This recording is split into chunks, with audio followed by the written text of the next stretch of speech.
10th class chapter 3 ਆਪਾਂ ਕਰਦੇ ਪਏ ਹਾਂ pair of linear equations in 2 variables. ਇਹਦੇ ਵਿੱਚ ਆਪਾਂ ਲੀਨੀਅਰ ਇਕੁਏਸ਼ਨਸ ਨੂੰ ਵੱਖਰੇ ਵੱਖਰੇ ਮੈਥਡਸ ਨਾਲ ਸੋਲਵ ਕਰ ਰਹੇ ਹਾਂ। ਫਸਟ ਮੈਥਡ ਕੀਤਾ ਸੀਗਾ ਕਿ ਸੋਲਿਊਸ਼ਨ ਫਾਈਂਡ ਕਰਨਾ ਆ ਇਕੁਏਸ਼ਨਸ ਦਾ ਬਾਈ ਯੂਜ਼ਿੰਗ ਜਮੈਟ੍ਰਿਕ ਮੈਥਡ, ਮਤਲਬ ਗ੍ਰਾਫ ਦੀ ਹੈਲਪ ਨਾਲ, ਗ੍ਰਾਫਿਕਲੀ। ਉਹ ਤੋਂ ਬਾਅਦ ਵਿੱਚ ਮੈਥਡ ਕੀਤਾ ਸੈਕਿੰਡ ਸਬਸਟੀਟਿਊਸ਼ਨ ਮੈਥਡ। ਅੱਜ ਅਸੀਂ ਮੈਥਡ ਕਰਨ ਜਾ ਰਹੇ ਹਾਂ ਜੀ elimination method. This method is also very important ਅਤੇ ਸਭ ਤੋਂ ਈਜ਼ੀ ਵੀ ਹੈ। Exercise 3.4 solve the following pair of linear equations by elimination method and substitution method. ਦੇਖੋ ਇਹਦੇ ਜਿਹੜੇ 4 ਪਾਰਟ ਆ, ਇਹ ਮੈਂ ਐਲੀਮੀਨੇਸ਼ਨ ਮੈਥਡ ਨਾਲ ਤੁਹਾਨੂੰ ਅੱਜ ਸਮਝਾਉਂਦੀ ਹਾਂ ਕਿ ਕਿਵੇਂ ਕਰਨੇ ਆ। ਜਿਹੜਾ ਸਬਸਟੀਟਿਊਸ਼ਨ ਮੈਥਡ ਆ ਇਹ ਤੁਹਾਨੂੰ ਮੈਂ ਆਲਰੇਡੀ ਕਰਵਾ ਚੁੱਕੀ ਹਾਂ। ਇਹ ਜਿਹੜੇ 4 ਸਮ ਆ ਇਹਨਾਂ ਨੂੰ ਸਬਸਟੀਟਿਊਸ਼ਨ ਮੈਥਡ ਦੇ ਨਾਲ ਵੀ ਕੱਢ ਕੇ ਵੇਖਣਾ ਆ ਜਦੋਂ ਆਪਾਂ ਇਹ ਐਕਸਰਸਾਈਜ਼ ਕਰਨੀ ਆ। ਠੀਕ ਆ, ਸਬਸਟੀਟਿਊਸ਼ਨ ਨਾਲ ਤੁਸੀਂ ਆਪਣੇ ਆਪ ਕਰਨਾ ਆ, ਐਲੀਮੀਨੇਸ਼ਨ ਮੈਥਡ ਮੈਂ ਤੁਹਾਨੂੰ ਸਮਝਾਉਣ ਲੱਗੀ ਹਾਂ। ਹੁਣ ਇਹ ਜਿਹੜੇ ਸਮ ਆ ਇਹਨਾਂ ਦੋਨਾਂ ਮੈਥਡਸ ਨਾਲ ਕਰਕੇ ਵੇਖਣੇ ਆ। ਫਸਟ ਸਮ ਦਿੱਤਾ ਆ x + y = 5, ਇਹ ਇਕੁਏਸ਼ਨ ਆ ਗਈ 1। 2x - 3y = 4, ਇਹ ਇਕੁਏਸ਼ਨ ਆ ਗਈ 2। ਅੱਗੇ ਆਪਾਂ ਸਬਸਟੀਟਿਊਸ਼ਨ ਮੈਥਡ ਵਿੱਚ ਕੀ ਕਰਦੇ ਸੀ ਕਿ ਜਿਹੜੀ ਇਕੁਏਸ਼ਨ ਦਿੱਤੀ ਆ ਫਸਟ ਵਿੱਚੋਂ x ਦੀ ਵੈਲਿਊ ਕੱਢ ਕੇ ਸੈਕਿੰਡ ਵਿੱਚ ਪੁੱਟ ਕਰ ਦਿੰਦੇ ਹਾਂ। ਠੀਕ ਆ, ਇਹਦੇ ਵਿੱਚ ਇਸ ਤਰ੍ਹਾਂ ਨਹੀਂ ਕਰਨਾ। ਐਲੀਮੀਨੇਸ਼ਨ ਮਤਲਬ ਇੱਕ ਵੇਰੀਏਬਲ ਨੂੰ ਐਲੀਮੀਨੇਟ ਕਰਨਾ ਆ। ਐਲੀਮੀਨੇਟ ਦਾ ਮਤਲਬ ਖ਼ਤਮ ਕਰਨਾ ਆਪਾਂ ਨੂੰ, ਕਿ ਦੋਨਾਂ 'ਚੋਂ ਜਾਂ x ਨੂੰ ਜਾਂ y ਨੂੰ। ਮੈਂ ਮੰਨ ਲਓ x ਨੂੰ ਲੈ ਕੇ ਚੱਲੀ। ਜਦੋਂ ਆਪਾਂ ਐਲੀਮੀਨੇਟਿੰਗ ਕਰਨਾ ਆ ਤੇ ਆਪਣੇ ਕੋਲ ਵੇਰੀਏਬਲ ਦੇ ਜਿਹੜੇ ਕੋਫੀਸ਼ੀਐਂਟ ਆ ਉਹ ਸੇਮ ਹੋਣੇ ਚਾਹੀਦੇ ਆ। ਠੀਕ ਆ, ਇੱਥੇ x ਦਾ ਕੋਫੀਸ਼ੀਐਂਟ ਕੀ ਆ 1, ਨੀਚੇ x ਦਾ ਕੋਫੀਸ਼ੀਐਂਟ ਕੀ ਆ 2। ਜਦੋਂ ਮੈਂ ਇਹਨਾਂ ਨੂੰ ਸੇਮ ਕਰਨਾ ਆ ਮੈਂ ਕੀ ਕਰੂੰਗੀ, ਇਕੁਏਸ਼ਨ ਨੰਬਰ 1 ਨੂੰ 2 ਨਾਲ ਮਲਟੀਪਲਾਈ ਕਰ ਦੂੰਗੀ ਤੇ ਇਕੁਏਸ਼ਨ ਨੰਬਰ 2 ਨੂੰ 1 ਨਾਲ। ਠੀਕ ਆ, ਦੇਖੋ multiply equation 1 by 2 and equation 2 by 1, simple 1। ਜਦੋਂ ਆਪਾਂ ਮਲਟੀਪਲਾਈ ਕਰਨਾ ਹੈ ਇਕੱਲੇ x ਨੂੰ ਨਹੀਂ ਕਰਨਾ, ਸਾਰੀ ਰਕਮ ਨੂੰ ਕਰਨਾ ਹੈ। ਦੇਖੋ x ਨੂੰ 2 ਨਾਲ ਮਲਟੀਪਲਾਈ ਕੀਤਾ 2x, y ਨੂੰ 2 ਨਾਲ ਮਲਟੀਪਲਾਈ ਕੀਤਾ 2y, 5 ਨੂੰ 2 ਨਾਲ ਮਲਟੀਪਲਾਈ ਕੀਤਾ 10, ਸਾਰੀ ਰਕਮ ਨਾਲ, ਲੈਫਟ ਹੈਂਡ ਸਾਈਡ 'ਤੇ ਵੀ ਅਤੇ ਰਾਈਟ ਹੈਂਡ ਸਾਈਡ 'ਤੇ ਵੀ। ਕਲੀਅਰ। ਸੈਕਿੰਡ ਇਕੁਏਸ਼ਨ ਨੰਬਰ 2 ਨੂੰ ਕਿਹਦੇ ਨਾਲ ਮਲਟੀਪਲਾਈ ਕਰਨਾ ਆ 1 ਨਾਲ। 2 ਨੂੰ 1 ਨਾਲ ਕੀਤਾ 2x, 3y ਨੂੰ 1 ਨਾਲ ਕੀਤਾ 3y ਅਤੇ 4 ਨੂੰ 1 ਨਾਲ ਕੀਤਾ 4। ਠੀਕ ਆ, ਹੁਣ ਵੇਖੋ ਬੇਟਾ ਇੱਥੇ 2x ਅਤੇ 2x ਸੇਮ ਆ ਗਏ। ਮੈਂ ਵੇਰੀਏਬਲ ਮੈਂ ਕਿਹਾ ਸੀ ਇੱਕ ਵੇਰੀਏਬਲ ਐਲੀਮੀਨੇਟ ਕਰਨਾ ਆ। ਮੈਂ y ਨੂੰ ਵੀ ਲੈ ਸਕਦੀ ਹਾਂ ਪਰ ਮੈਂ ਇੱਥੇ x ਨੂੰ ਲੈ ਕੇ ਚੱਲੀ ਹਾਂ। ਹੁਣ ਉੱਪਰ ਵੀ x ਨੀਚੇ ਵੀ x, ਇੱਧਰ ਵੀ 2 ਇੱਧਰ ਵੀ 2 ਸੇਮ ਹੋ ਗਏ, ਦੋਨੋਂ ਪਲੱਸ ਦੀਆਂ ਆ। ਹੁਣ ਇਹ ਮੈਂ ਮਾਈਨਸ ਕਰੂੰਗੀ। ਜਦੋਂ ਆਪਾਂ ਮਾਈਨਸ ਕਰਨਾ ਆ ਨੀਚੇ ਵਾਲੇ ਸਾਈਨ ਚੇਂਜ ਕਰ ਦੇਣੀ ਆ। ਜੇ ਇੱਥੇ ਪਲੱਸ ਦਾ ਸਾਈਨ ਆ ਨੀਚੇ ਕਿਹੜਾ ਆ ਜਾਊਗਾ ਮਾਈਨਸ। 3 ਨਾਲ ਕਾਹਦਾ ਸਾਈਨ ਆ ਮਾਈਨਸ ਦਾ, ਨੀਚੇ ਕਾਹਦਾ ਆ ਜਾਏਗਾ ਬੇਟਾ ਪਲੱਸ ਦਾ। 4 ਨਾਲ ਕਾਹਦਾ ਸਾਈਨ ਆ ਪਲੱਸ ਦਾ, ਨੀਚੇ ਕਾਹਦਾ ਆ ਜਾਏਗਾ ਮਾਈਨਸ ਦਾ। ਕਲੀਅਰ। ਇੱਕ ਰਕਮ ਪਲੱਸ ਦੀ, ਹੁਣ ਆਹ ਨਹੀਂ ਸਾਈਨ ਵੇਖਣਾ, ਨੀਚੇ ਵਾਲਾ ਦੇਖਣਾ ਆ। ਇਹ ਸਾਈਨ ਖਤਮ ਹੋ ਚੁੱਕਾ ਆ ਜਿਹੜਾ ਪਲੱਸ ਆ। ਇੱਕ ਰਕਮ ਪਲੱਸ ਦੀ ਇੱਕ ਮਾਈਨਸ ਦੀ, 0 ਹੋ ਗਿਆ। ਹੁਣ 2y ਵੀ ਪਲੱਸ ਦਾ ਅਤੇ 3y ਵੀ ਪਲੱਸ ਦਾ। ਆਹ ਸਾਈਨ ਨਹੀਂ ਦੇਖਾਂਗੇ, ਨੀਚੇ ਵਾਲਾ ਦੇਖਾਂਗੇ। 3 + 2 5y, 10 ਚੋਂ 4 ਬਾਕੀ 6। ਕਲੀਅਰ। ਇਹਦਾ ਮਤਲਬ y ਕਿਹਦੇ ਬਰਾਬਰ ਆ ਗਿਆ 6। ਇੱਧਰ 5 ਮਲਟੀਪਲਾਈ ਹੋ ਰਿਹਾ, ਇੱਧਰ ਜਾ ਕੇ ਕੀ ਹੋ ਗਿਆ ਜੀ ਡਿਵਾਈਡ। y ਦੀ ਵੈਲਿਊ ਆ ਗਈ। ਹੁਣ y ਦੀ ਵੈਲਿਊ ਨੂੰ ਜਿੱਥੇ ਮਰਜ਼ੀ ਪੁੱਟ ਕਰ ਲਓ, ਭਾਵੇਂ ਇਕੁਏਸ਼ਨ 1 'ਚ ਪੁੱਟ ਕਰ ਲਓ ਅਤੇ x ਦੀ ਵੈਲਿਊ ਫਾਈਂਡ ਕਰ ਲਓ, ਭਾਵੇਂ ਇਕੁਏਸ਼ਨ 2 'ਚ। ਇਹਦੇ ਵਿੱਚ ਕੋਈ ਵੀ ਰਿਸਟ੍ਰਿਕਸ਼ਨ ਨਹੀਂ ਆ ਕਿ ਇਹਦੇ ਵਿੱਚ ਇੱਕ ਚੀਜ਼ ਵਿੱਚ ਹੀ ਵੈਲਿਊ ਫਾਈਂਡ ਕਰਨੀ ਹੈ। ਵੇਖੋ ਮੈਂ ਕੀ ਲਿਖਣ ਲੱਗੀ ਹਾਂ, putting the value of y ਇਨ 1 ਪਹਿਲੀ ਇਕੁਏਸ਼ਨ 'ਚ ਪੁੱਟ ਕਰਨ ਲੱਗੀ। ਕੀ ਆਊਗਾ x ਉੱਦਾਂ ਹੀ ਆ ਗਿਆ, y ਦੀ ਜਗ੍ਹਾ 'ਤੇ 6/5 ਕਿਹਦੇ ਇਕੁਅਲ ਆ ਗਿਆ ਜੀ 5 ਦੇ। x ਕਿਹਦੇ ਬਰਾਬਰ ਆ ਗਿਆ 5 ਐਜ਼ ਇਟ ਇਜ਼। 6/5 ਇੱਧਰ ਪਲੱਸ ਦਾ, ਇੱਧਰ ਜਾ ਕੇ ਕਾਹਦਾ ਹੋ ਗਿਆ ਮਾਈਨਸ ਦਾ। ਠੀਕ ਆ, x ਕਿਹਦੇ ਬਰਾਬਰ ਆ ਗਿਆ 5। 5 ਨੂੰ 1 ਨਾਲ ਡਿਵਾਈਡ ਕੀਤਾ 5, ਪਤਾ ਨਾ ਐਲਸੀਐਮ ਲੈ ਲਿਆ 1 ਅਤੇ 5 ਦਾ 5 ਨੂੰ 1 ਨਾਲ ਡਿਵਾਈਡ ਕੀਤਾ 5 ਅਤੇ तो उपर 5 नाल मल्टीप्लाई कर दिता कितना आ गया 25 माइनस 5 नूं 5 नाल डिवाइड किया 1 1 नूं 6 नाल मल्टीप्लाई किया बेटा 6 कितना आ गया 25 चो 6 बाकी 19/5 एक्स की वैल्यू आ गई 19/5 वाई की वैल्यू कितनी आ गई 6/5 हुण तां मैं दस्सिया ही कि जदों ही सम कर लैंदे ये वाला ਆਪਾਂ ਇਹ ਵੇਖਣਾ ਹੋਵੇ कि ਜਿਹੜਾ ਆਪਾਂ सम ਕੀਤਾ ਆ ਉਹ ठीक आ कि गलत आ साइड ते पहली इक्वेशन च वैल्यू पुट कर लो एक्स की कितनी है 19/5 वाई की कितनी बेटा 6/5 कि बराबर है 5 के एलसीएम 5 ते 5 का 5 उपर कितना आ गया 25/5 लैफ्ट हैंड साइड के बराबर आ गई राइट हैंड साइड ते अगर वैल्यूज़ पुट करके लैफ्ट हैंड साइड का आंसर राइट हैंड साइड के इक्वल आ जाता है दैन जो साडा सम है वो बिल्कुल करैक्ट आ ठीक आ हाँ जी इनू बोलते हैं एलिमीनेशन मैथड फर्स्ट सम हो जाएगा सैकेंड भी सेम थर्ड भी सेम फोर्थ सम तो मैं ऑलरेडी दस चुकी हाँ एलसीएम लैके 2 ते 3 का एलसीएम ये इक्वेशनस मैं बना देनी अगों सॉल्व तुसीं कर लेना आ फर्स्ट का fourth part x/2 plus 2y/3 equal to -1 2 ते 3 का एलसीएम 6 नूं 2 नाल डिवाइड किया 3 ते 3 नूं x नाल मल्टीप्लाई किया 3x 6 नूं 3 नाल डिवाइड किया 2 ते 2 नूं 2 नाल मल्टीप्लाई किया 4y equals to -1 3x plus 4y equal to 6 नूं -1 नाल मल्टीप्लाई किया -6 पहली इक्वेशन बन गई अपने को 4 कितों आ गया हाँ 4 ठीक है सॉरी 6 नूं 3 नाल डिवाइड किया 2 तो 2 नूं 2 नाल मल्टीप्लाई किया कितना आ गया बेटा 4 अगे अपने को सैकेंड इक्वेशन आ x - y/3 equals to 3 LCM 1 ते 3 का 3 आ गया 3 नूं 1 नाल डिवाइड किया 3 तो जिन्ना आंसर आया 3 उन्होंने x नाल मल्टीप्लाई किया 3x माइनस का साइन आ 3 नूं 3 नाल डिवाइड किया 1 नूं y नाल मल्टीप्लाई किया y 3x minus y equal to 3 3 जार 9 दो इक्वेशनस बन गई वेखो 3x plus 4y -6 3x minus y 9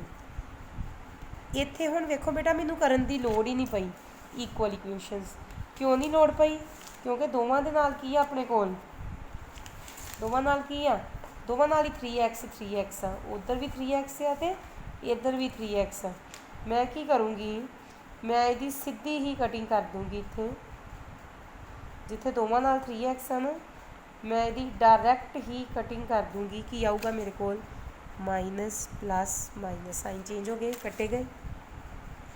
की आया 4 + 1 5 दोवें रकमां माइनस दियाँ प्लस हो गई 15 वाई के बराबर आ गया -15/5 5 3 जार 15 वाई कितना आ गया बेटा -3 पुट वाई इक्वल टू -3 इन पहली च कर लो भावें दूजी च कर लो पहली च कर लो 3x + 4 × -3 इक्वल टू -6 x के 3x 4 × 12 4 3 जार 12 -12 इक्वल टू -6 3x के बराबर आ गया -6 इधर 12 प्लस का माइनस का इधर जाके कादा हो गया प्लस का 6 आ गया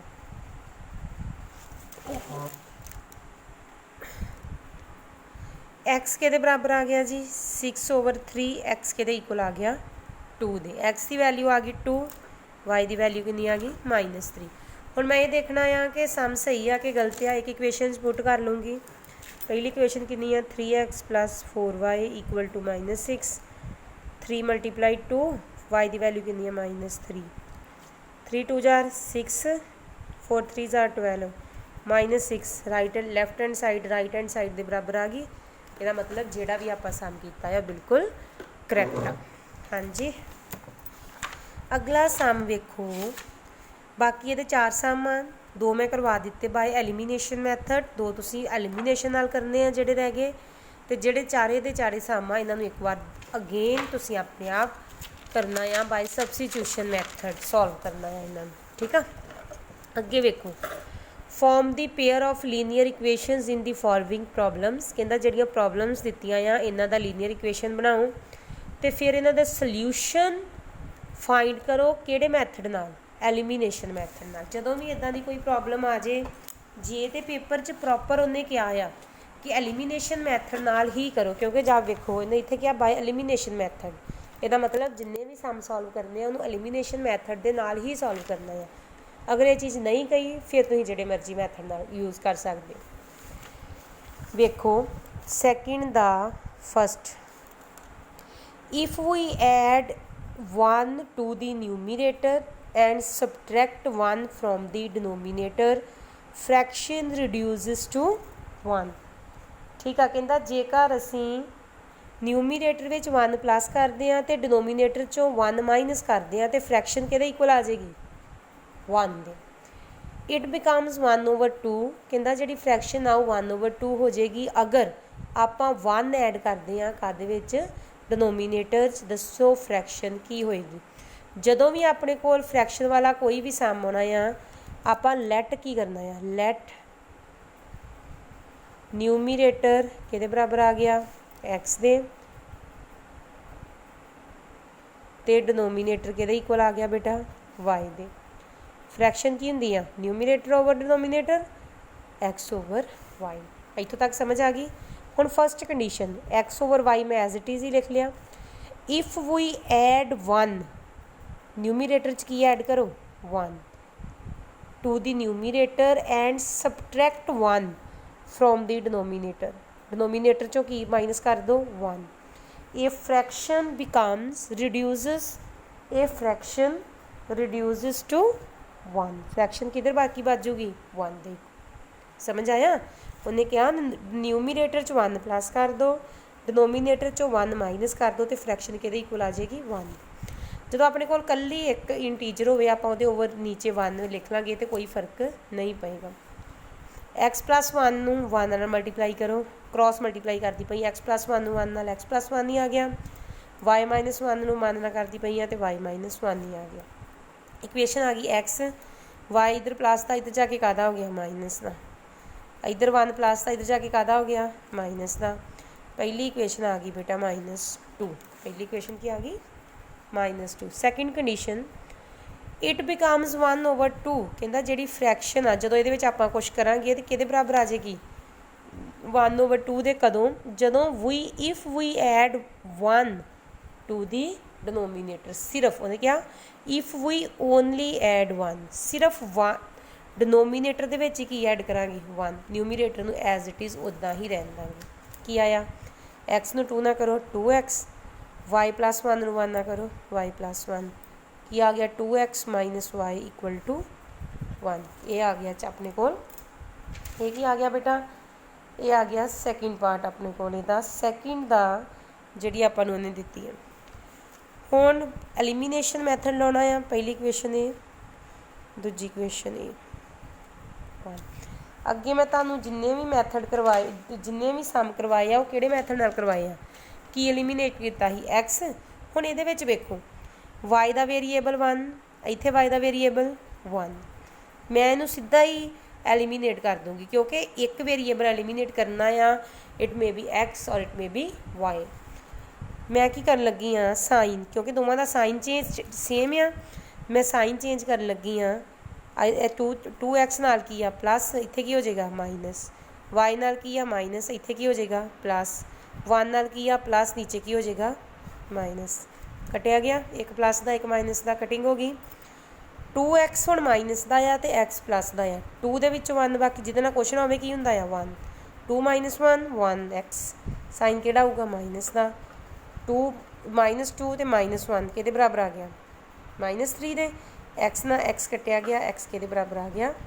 3 दे। की लिखोगे put x equal to 3 in 1, x नूं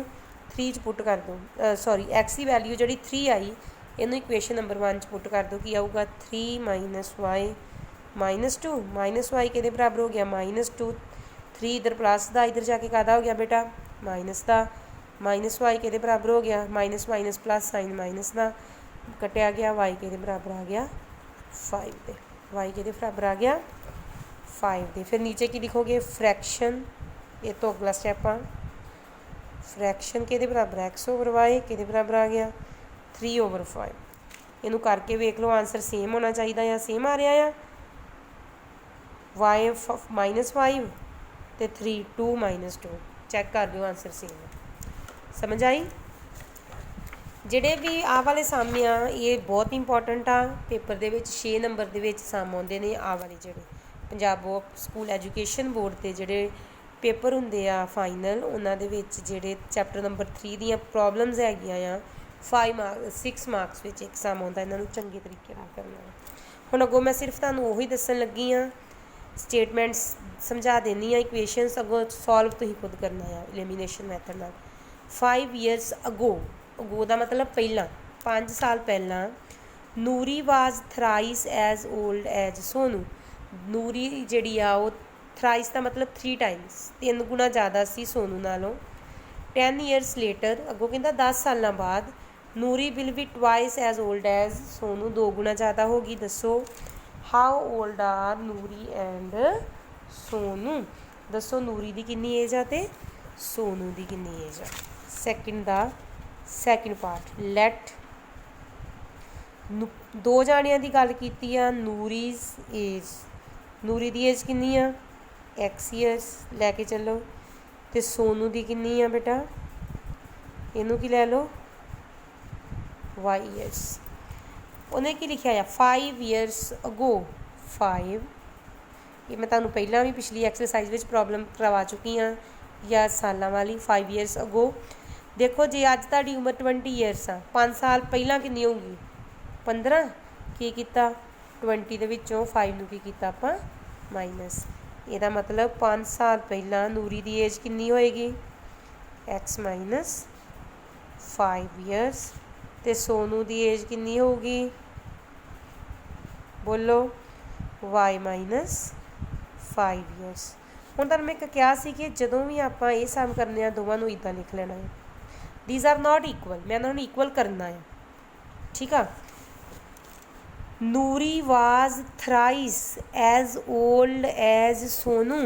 ਨੂਰੀ ਦੀ ਉਮਰ ਸੋਨੂ ਤੋਂ 3 ਗੁਣਾ ਜ਼ਿਆਦਾ ਆ ਇਹ 3 ਟਾਈਮਸ ਜ਼ਿਆਦਾ ਆ ਇਹਦਾ ਮਤਲਬ 3 ਟਾਈਮਸ ਘੱਟ ਕੌਣ ਆ ਸੋਨੂ ਤੇ ਸੋਨੂ ਨੂੰ ਮੈਂ 3 ਨਾਲ ਕੀ ਕਰ ਦਿੱਤਾ ਮਲਟੀਪਲਾਈ ਹੁਣ ਕੀ ਹੋਇਆ ਇਹਨਾਂ ਦੋਵਾਂ ਦੀ ਏਜ ਕੀ ਹੋਗੀ ਸੇਮ ਜਿਹੜੀ ਚੀਜ਼ ਘੱਟ ਆ ਉਹਨੂੰ ਹੀ ਮਲਟੀਪਲਾਈ ਕਰਾਂਗੇ ਨਾ x - 5 ਕਿਹਦੇ ਬਰਾਬਰ ਆ ਗਿਆ 3 ਨੂੰ y ਨਾਲ ਕੀਤਾ 3y 3 ਨੂੰ 5 ਨਾਲ ਕੀਤਾ 15 3 इधर प्लस का इधर जाके कादा हो गया माइनस का -15 5 माइनस का इधर जाके कादा हो गया बेटा प्लस का x - 3y के बराबर आ गया जी -10 दे ये बन गई अपने कोल इक्वेशन नंबर 1 क्लीयर। अगे वेखो 10 ईयर्स लेटर का मतलब बाद विच 10 ईयर्स लेटर 10 साल बाद Noori will be twice as old as Sonu. पहला लिखो 10 ईयर्स लेटर नूरी की एज कितनी होएगी नूरीज एज कितनी होएगी बेटा 10 साल बाद जेकर अज एक्स है तो 10 साल बाद कितनी होगी x + 10 तो सोनू की एज कितनी होएगी y + 10 x + 10 के बराबर आ बराबर नहीं है मैं लिखिया ही है बराबर हुण बराबर करूँगी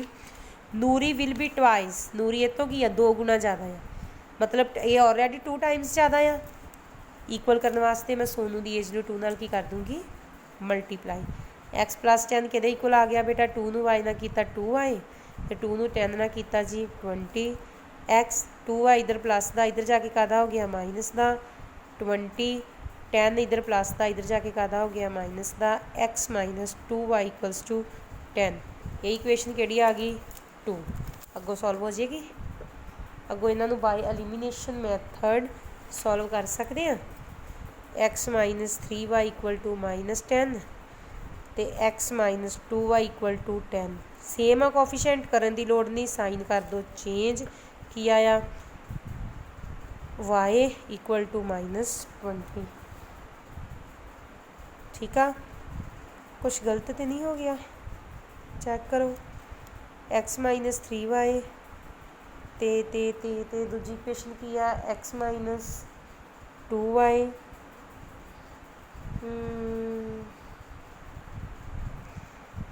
equals to a माइनस 10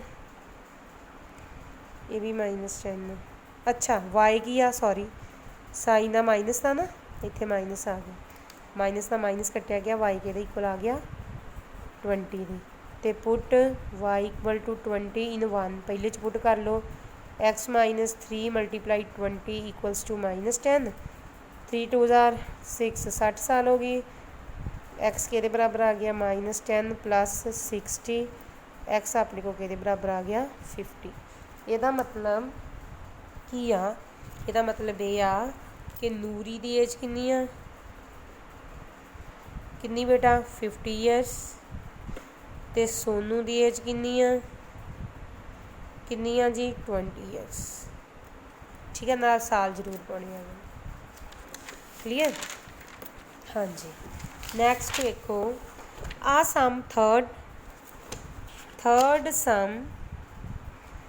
इतने एग्जाम्पल 13 नोट कर लो थर्ड सम ते example 30 these two sums are very very very very important from the examination point of view की है गया the sum of the digits of a 2 digit number is 9 ਜਦੋਂ ਵੀ ਆਪਣੇ ਕੋਲ ਇਹ ਚੀਜ਼ ਆ ਜਾਂਦੀ ਆ the sum of the digit ਵਾਲੀ ਤੇ ਆਪਾਂ ਇਹਦੇ ਵਿੱਚ ਆ ਪਹਿਲਾਂ ਲਿਖਣਾ ਆ let unit ਸਮਝਾਉਣੀ ਆ digit ਕਿਹਦੇ ਬਰਾਬਰ ਲੈ ਲੈਣਾ x ਦੇ ਤੇ tens digit ਕਿਹਦੇ ਬਰਾਬਰ ਲੈ ਲੈਣਾ ਆ y ਦੇ ठीक है यूनिट का मतलब 1 नंबर के बराबर आऊगा नंबर अपने को आ जाऊगा जोड़ा यूनिट डिजिट आ उन्होंने 1 नाल मल्टीप्लाई कर देना है जोड़ा 10 डिजिट आ उन्होंने 10 नाल मल्टीप्लाई कर देना है x प्लस 10y एक ही आ गया नंबर अगे लिखना है ऑन रिवर्सिंग हुण यूनिट डिजिट चेंज कर देना है जोड़ा 10 ही वो यूनिट आ जाएगा जोड़ा यूनिट ही वो 10 आ जाएगा यूनिट की आ गया y तो 10 डिजिट की आ गया x तो नंबर की आ गया यूनिट की आ 10 डिजिट की आ x 10 multiply x plus 1 multiply y 10x plus y देखो ਜਦੋਂ ਵੀ ਆਪਣੇ ਕੋਲ ਇਦਾਂ ਦੀ ਗੱਲ ਆ ਜੇ ਦੀ ਸਮ ਆਫ ਦੀ ਡਿਜਿਟਸ ਠੀਕ ਆ ਆਪਾਂ ਯੂਨਿਟ ਡਿਜਿਟ ਲੈਣਾ ਆ x 10 ਡਿਜਿਟ ਕੀ ਲੈ ਲਿਆ y ਨੰਬਰ ਕੀ ਆ ਗਿਆ ਯੂਨਿਟ ਡਿਜਿਟ ਨੇ 1 ਨਾਲ ਮਲਟੀਪਲਾਈ ਹੋ ਜਾਣਾ ਆ ਪਲੱਸ 10 ਡਿਜਿਟ ਨੇ 10 ਨਾਲ ਮਲਟੀਪਲਾਈ ਹੋ ਜਾਣਾ ਆ ਆਪਣੇ ਕੋਲ ਨੰਬਰ ਆ ਗਿਆ x ਪਲੱਸ 10y ਜਦੋਂ ਰਿਵਰਸ ਕੀਤਾ ਯੂਨਿਟ ਡਿਜਿਟ ਆ ਗਿਆ y ਦੇ ਬਰਾਬਰ 10 ਡਿਜਿਟ ਆ ਗਿਆ x ਦੇ ਬਰਾਬਰ ਨੰਬਰ ਕੀ ਆ ਗਿਆ 10x ਪਲੱਸ y मतलब ਜਿਹੜਾ ਯੂਨਿਟ ਹੀ ਉਹਨੂੰ y ਨਾਲ 1 ਨਾਲ ਮਲਟੀਪਲਾਈ ਕਰਤਾ 10 ਨੂੰ ਸੌਰੀ 10 ਡਿਜਿਟ ਨੂੰ 10 ਨਾਲ ਮਲਟੀਪਲਾਈ ਕਰਤਾ ਇੱਥੋਂ ਤੱਕ ਸਾਰੇ ਸਮਸ ਵਿੱਚ ਸੇਮ ਕਰਨਾ ਹੈ ਜਿਹੜੇ ਇਦਾਂ ਦੇ ਸਮ ਆ ਗਏ ਹੁਣ ਵੇਖੋ the sum of the digit of a 2 digit number is 9 ਕਹਿੰਦਾ ਦੋਵਾਂ ਡਿਜਿਟ ਨੰਬਰ ਦਾ ਸਮ ਕਿੰਨਾ ਆ 9 ਦੋਵੇਂ ਕਿਹੜੇ ਇੱਕ ਯੂਨਿਟ ਤੇ ਇੱਕ 10 ਪਹਿਲੀ ਇਕੁਏਸ਼ਨ ਆ ਗਈ x + y = 9 ਯੂਨਿਟ ਡਿਜਿਟ ਤੇ 10 डिजिट इन्हों का सम कितना है 9 फस्ट इक्वेशन आ गई second also 9 times this number is twice कहता 9 टाइम्स जिहड़ा नंबर आया ये किहदे बराबर आ twice the number obtained by reversing the order reversing the order किहड़ा आया 10x + y कितना होगा 9x plus 90y = 20x plus 2y आ गया कितना होगा जी 9x प्लस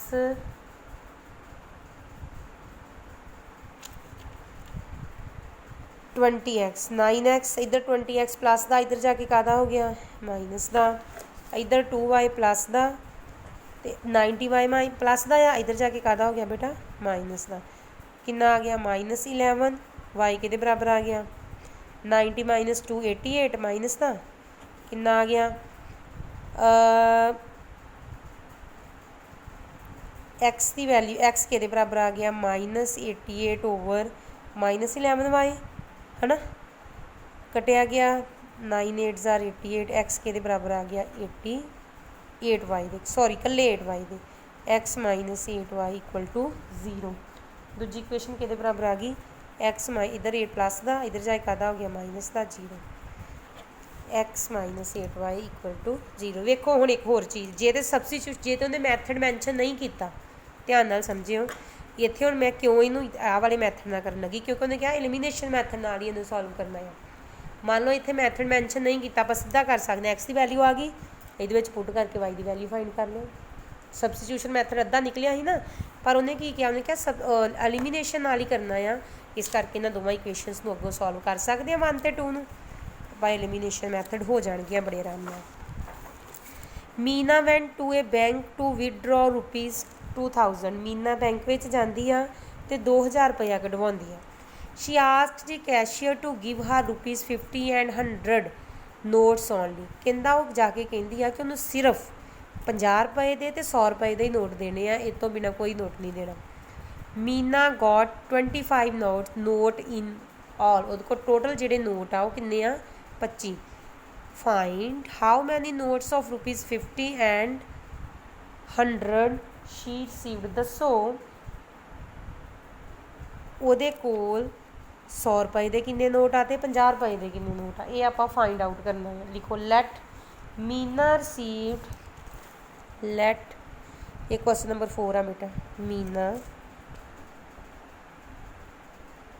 सीधा लिख लो let number of notes of ₹50 x ते नंबर ऑफ नोट्स ऑफ ₹100, 50 रुपए के मान लो एक्स आ तो 100 रुपए के किन्ने आ वाई। टोटल नोट किन्ने आ 25, पहली इक्वेशन आ गई x plus y equal to 25, मतलब एक्स के जिन्ने नोट होए जिन्ने वाई जिन्ने 50 रुपए के होए जिन्ने 100 रुपए के होए, दोवां नूं प्लस किया तो अपने को किन्ने नोट आ गए 25, पहली कंडीशन हो गई। दूजी उन्हें क्या किन्ना रुपये चाहिए आ 2000, तो नोट किहड़े चाहिए आ 50 दे ते 100 दे। सैकेंड कंडीशन की आ 50 रुपए के जिन्ने नोट तो 100 रुपए के जिन्ने नोट, सारिਆਂ ਨੂੰ प्लस करके किन्ने रुपये होने चाहिए आ 2000, किन्ने होने चाहिए आ 2000। दूजी इक्वेशन भी आ गई 50 रुपीज़ के जिन्ने नोट 100 रुपीज़ के जिन्ने नोट प्लस करके किन्ने रुपये बनने चाहिए आ 2000 रुपया। बेटा इनू इदां भी सॉल्व कर सकते हैं, इनू अगे आप वेखो सारे 50 नाल डिवाइड हो जाते हैं, 50 नाल मैं डिवाइड करके इक्वेशन सौखी भी बना सकती हैं। 50 नाल 50 गया 52 ज़ार 100 कटिया गया 5 1 ज़ार 5 5 4 ज़ार 20 40 आ गया, इक्वेशन बन गई x plus 2y equal to 40 बन गई दूजी इक्वेशन। हाँ जी, हम अगों एलिमीनेशन मैथड नाल इनू सॉल्व कर। Next a lending library has a fixed charge for the first 3 days, कहता एक लाइब्रेरी आ कोई भी बुक इशू कराओगे पहले 3 दिनों का चार्ज फिक्स आ, मान लो 5 जे तुसीं बुक लई 3 दिन रखी तो मान लो 10 रुपए चार्ज पै रहा कि फिक्स आ जिन्ना भी हो सकता, तो एडिशनल चार्ज जिहड़ा आ वो हर एक दिन का अलग आ। जिन्ने दिन बाद फाइन आप बोलते ना कि जिन्ने दिन तुसीं बुक लई ठीक आ, जो आप बुक टाइम पर नहीं वापस करते तो फाइन पई जाता, उन्होंने बोलते हैं additional charge. Sarita paid ₹70 for a book kept for the 27 days, Sarita ने बुक लई ही ठीक आ 27 रुपए पे किए क्योंकि उन्हें बुक 7 दिन रखी कोल, तो शशि ने 21 रुपए पे किए उन्हें बुक किन्ने दिन रखी 5 दिन। की फाइंड करना है फिक्सड प्राइस, तो दूजा किहड़ा फाइंड करना है charge for each extra day. वेखो लेट फिक्स प्राइस नूं की लै लो फिक्सड चार्ज लो, प्राइस नहीं चार्ज लिखा बुक ते किन्ना एक्स, ते चार्ज पर डे एक दिन का किन्ना आ वो लै लो वाई। हुण वेखो फिक्स तो लगना ही लगना, पहली कंडीशन किन्ने रुपए बुक किन्ने दिन सॉरी बुक रखी 7 एक्स प्लस वेखो 7 डेज़ बुक रखी 3 ਦਿਨਾਂ ਦਾ ਫਿਕਸ ਆ, ਵੱਧ ਕਿੰਨੇ ਦਿਨ ਰੱਖੀ 4 ਦਿਨ। ਧਿਆਨ ਨਾਲ ਵੇਖੋ ਟੋਟਲ ਕਿੰਨੇ ਦਿਨ ਬੁੱਕ ਰੱਖੀ 7 ਦਿਨ। 3 ਦਿਨਾਂ ਦਾ ਚਾਰਜ ਤੇ ਫਿਕਸ ਆ ਹੈ ਨਾ, ਬਾਕੀ ਵੱਧ ਕਿੰਨੇ ਦਿਨ ਰੱਖੀ 4 ਡੇਜ਼। ਫਿਕਸ ਚਾਰਜ ਮੈਂ ਲਿਖਦਾ ਪਲੱਸ 4y ਕਿਹਦੇ ਬਰਾਬਰ ਆ ਗਿਆ 27। ਦੂਜੀ ਕੰਡੀਸ਼ਨ, ਸ਼ਸ਼ੀ ਨੇ ਕੀ ਕੀਤਾ 21 ਰੁਪਏ ਪੇ ਕੀਤੇ, ਫਿਕਸ ਚਾਰਜ ਤੇ ਕਿੰਨੇ ਦਿਨ ਬੁੱਕ ਰੱਖੀ 5 ਦਿਨ। ਮਤਲਬ 5 ਦਿਨ ਬੁੱਕ ਰੱਖੀ, 3 ਦਿਨ ਤੇ ਫਿਕਸ ਆ, ਕਿੰਨੇ ਦਿਨ ਵੱਧ ਰੱਖੀ 2 ਡੇਜ਼। 2 ਬਣ ਗਈਆਂ ਆਪਣੇ ਕੋਲ ਇਕੁਏਸ਼ਨਸ, ਬੋਲੋ ਬੇਟਾ ਦੋਨੋਂ ਇਕੁਏਸ਼ਨਸ ਬਣ ਗਈਆਂ ਆਪਣੇ ਕੋਲ। ਇਹਨੂੰ ਸੋਲਵ ਕਰ ਸਕਦੇ ਹਾਂ ਸਿੱਧੇ ਹੀ, ਕਟਿੰਗ ਹੋ ਗਈ 4 'ਚੋਂ 2 ਬਾਕੀ 2y ਕਿੰਨਾ ਆ ਗਿਆ 6y ਕਿਹਦੇ ਬਰਾਬਰ ਆ ਗਿਆ 3। ਐਕਸਟਰਾ ਚਾਰਜ ਕਿੰਨਾ ਆ ਗਿਆ 3 ਤੇ ਪੁੱਟ y ਇਕੁਅਲ ਟੂ 3 in 1। ਪਹਿਲੀ ਇਕੁਏਸ਼ਨ 'ਚ ਪੁੱਟ ਕਰ ਦਿਓ y ਨੂੰ, ਕੀ ਪੁੱਟ ਕਰੋਗੇ 3। x ਕਿਹਦੇ ਬਰਾਬਰ ਆ ਗਿਆ ਪਲੱਸ ਇੱਥੇ ਆਉਣਾ ਆ, x ਕਿਹਦੇ ਬਰਾਬਰ ਆ ਗਿਆ 27 ਮਾਈਨਸ 12, x ਆ ਗਿਆ 15। x ਕਿੰਨਾ ਆ ਗਿਆ ਬੇਟਾ 15। ਇਹਦਾ ਮਤਲਬ ਕੀ ਆ, ਇਹਦਾ ਮਤਲਬ ਇਹ ਆ ਕਿ ਜਿਹੜਾ ਫਿਕਸ ਚਾਰਜ ਆ 3 ਦਿਨਾਂ ਦਾ ਉਹ ਕਿੰਨਾ ਆ ₹15 ਤੇ ਚਾਰਜ ਪਰ ਡੇ ਕਿੰਨਾ ਆ ਆਪਣੇ ਕੋਲ ₹3। ਇਹਦੇ ਨਾਲ ਹੀ ਤੁਹਾਡੀ ਇਹ ਐਕਸਰਸਾਈਜ਼ ਖਤਮ ਆ ਐਲੀਮੀਨੇਸ਼ਨ ਮੈਥਡ ਦੀ। ਇਹਨੂੰ ਚੰਗੇ ਤਰੀਕੇ ਨਾਲ ਕਰਕੇ ਇਹਦੀਆਂ ਐਗਜ਼ਾਮਪਲਸ ਕਰਨੀਆਂ ਬੇਟਾ, ਕਿਸੇ ਵੀ ਚੈਪਟਰ ਦੀ ਆਪਾਂ ਐਗਜ਼ਾਮਪਲ ਨਹੀਂ ਛੱਡਣੀ, ਪੇਪਰ ਦੇ ਵਿੱਚ ਐਗਜ਼ਾਮਪਲਸ ਚੰਗੇ ਤਰੀਕੇ ਨਾਲ ਕਰਕੇ ਜਾਣੀ।